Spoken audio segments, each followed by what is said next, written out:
Sebab itu ketika mana mentafsirkan ayat allazi khalaqal mauta wal hayata liyabluwakum ayyukum ahsanu amala. Tuhan yang menciptakan kematian dan kehidupan supaya dia dapat uji kamu, siapakah di antara kamu, mana satu di antara kamu yang paling baik amalannya. Kata Fudail bin Iyad ketika mana ditanya tentang tafsir ayat ini, dia kata apa? Aswabuhu wa akhlasuhu wa aswabuhu. Bila kata ahsanul amal, yang paling baik amalan, ialah yang paling ikhlas dan yang paling betul. Dia pernah ditanya. Ada anak murid dia tanya, dia kata, ya Aba Ali, ma aswabul amal wa akhlasuhu? Apakah itu sebetul-betul amalan dan juga seikhlas-ikhlas amalan? Dia kata, akhlasul amal. Dia kata apa? Dia kata, amal ni, la yuqbal, innal amal, idza lam yakun aswab, la yuqbal. Ataupun dia kata, lam yakun sawaban, lam yuqbal. Amalan ni kalau tak betul, tak akan diterima. Kalau tak ikhlas, juga tak diterima. Dia kata, yang maksudnya yang ikhlas ni apa dia?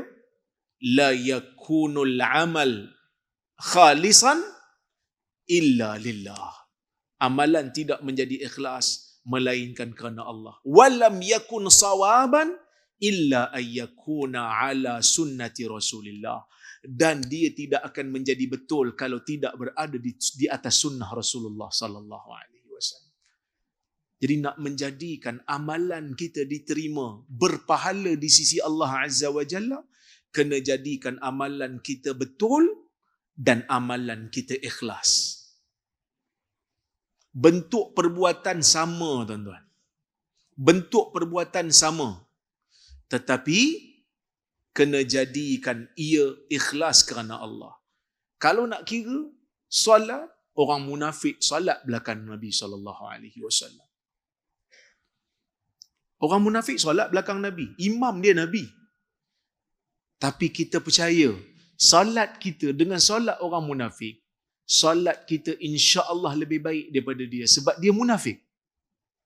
Dia tidak ada keikhlasan. Dia salat tu yura'unan nas. Wa idza qamu ila salah qamu kusala, kata Allah. Orang munafik ni bila dia bangun nak pergi salat, dia bangkit dalam keadaan malas. Dan dalam keadaan menunjuk-nunjuk amalan tu pada manusia. Dia bukan nak keredaan Tuhan. Dia tak beriman pun. Dia tak beriman pun. Tapi dia tunjuk je. Dia nak tunjuk ke orang, aku ni sebenarnya beriman. Tapi tak. Dalam jiwanya dia salat bukan kerana Allah. Tapi kerana takut. Tapi kerana ada kepentingan. Jadi kena pastikan amalan kita betul dan amalan kita ikhlas. Betul pun satu hal juga. Dia kata yang penting ikhlas. Solat punya sedap bacaan.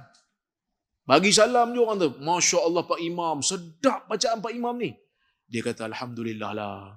Ini belum ambil uduk lagi, kalau ambil lagi sedap. Itu pun mangkuk. Jadi kena bagi betul, kena bagi ikhlas. Okey.